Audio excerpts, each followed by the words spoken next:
Do you remember standing out in the rain filming I that? do, thinking, I'm supposed to cry. I don't know how to cry, but I just did my best. I just did my best.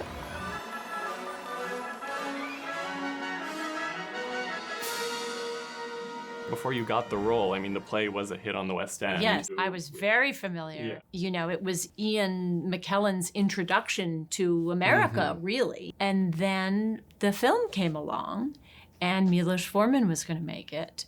My friends and I were just huge Miloš Forman fans from, of course, Hair, but also from Ragtime. It was like a dream come true, the meeting of these two fabulous worlds. And so, yes, I went and auditioned, and I auditioned like a lot of times. Yeah. A lot of times. I've read you say that he was very involved in the audition process. He took a lot of time with you working through. What were those meetings like? He is my absolute favorite because I like to be directed a lot. And he is just really there watching every moment in a way that you really feel like a boxer in training and you've got the best coach in the world. Do you remember what scene you were doing in those auditions? He would act out the part of Salieri as Salieri is trying to elicit this information from me and offering me little cookies and bribes. And he really wanted it to be more, and not in a hammy way, not in a big way. He would constantly yell at Murray Abraham, who was playing Salieri, who was really a stage actor and a classical stage actor, you know. And he would always yell at Murray during takes, "Stop acting!" Right? It was not like a scary thing. It was like someone who is rooting for you and is like, "You're doing that thing again. Stop!" Like, stop in the moment. Like, not tell you after the take, but.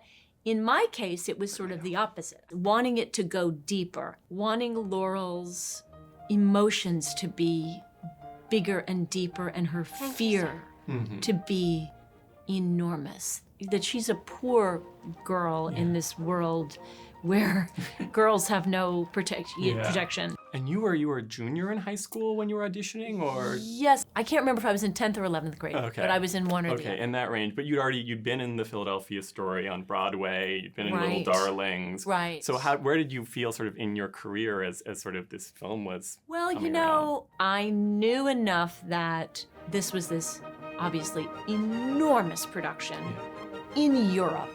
And I was like a very, very little fish in this pond.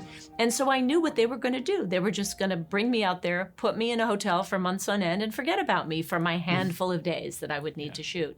So I said to them, I just want to ask very respectfully that if I don't shoot for more than 2 days in a row, that you would send me home.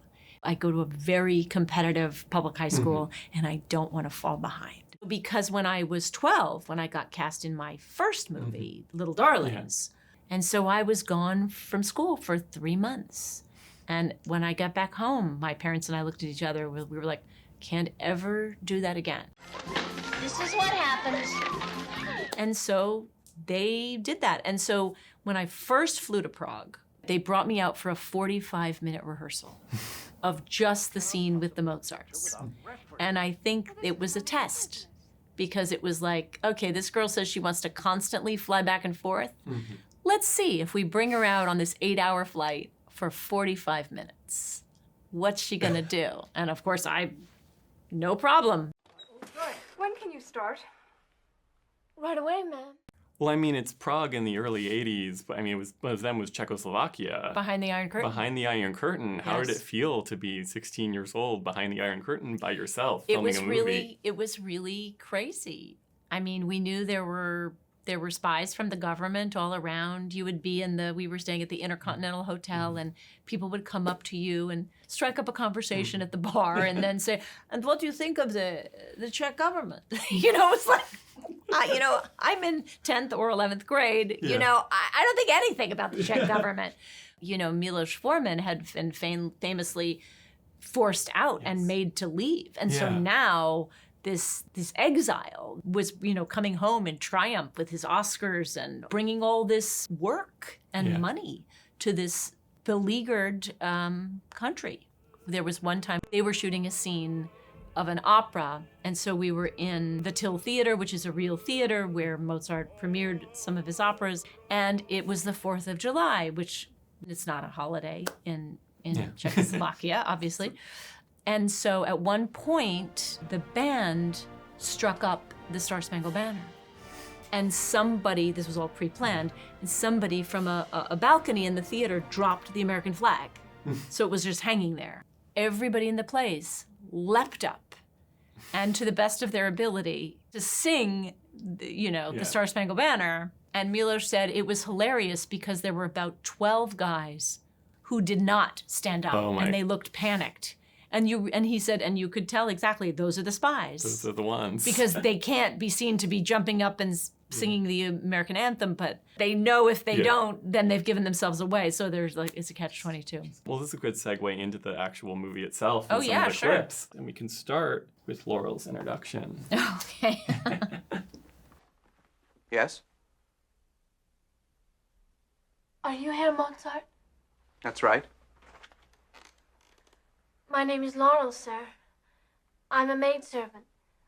I was asked to come here and offer my services to you. They'll be paid for by a great admirer of yours who wishes to remain anonymous. Is this your idea, Papa? Mine? Are you playing a trick on me? I've never seen this girl in my life. Did you sort of think through Laurel's backstory, how she arrives here? I just remember we would do it again and again and again, and it was just very intense. And he would say like, "You're more frightened." Calm yourself. What's the matter with you? The second clip we have is Laurel back with Salieri discussing what she's seen. You don't know what it's like. Herr Mozart frightens me. He drinks all day, then takes all that medicine and it makes him worse. Is he working?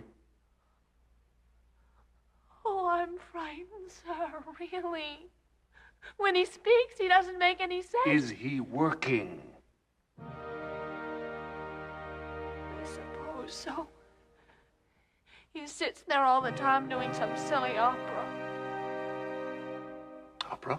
Please, don't ask me to go back again. I'm frightened. I'm very, very frightened. Are you sure it's an opera?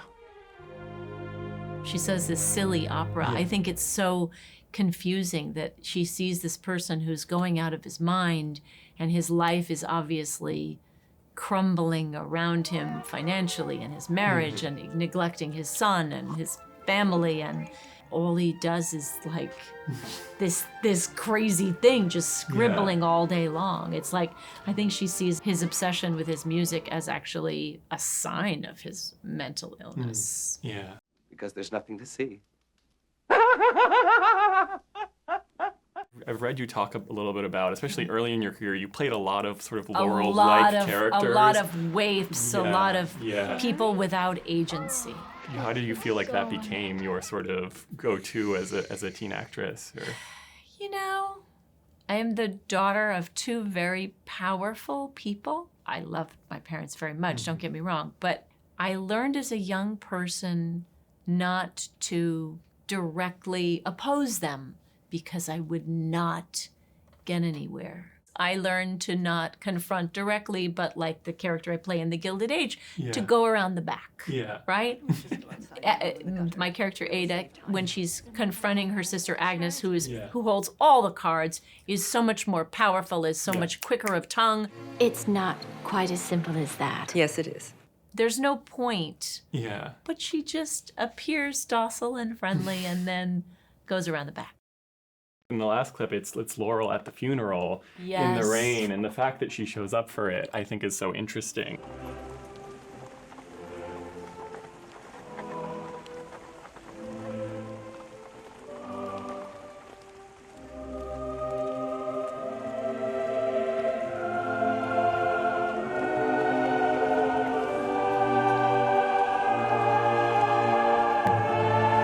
Well, you know, Miloš put me in that scene. I was not supposed to be in that scene. But then he decided that Laurel was such an emotional part of the film that he wanted to put her in the funeral, which was so lovely. It's one of the most awful things for an actor. They just turn the camera on and then say, cry!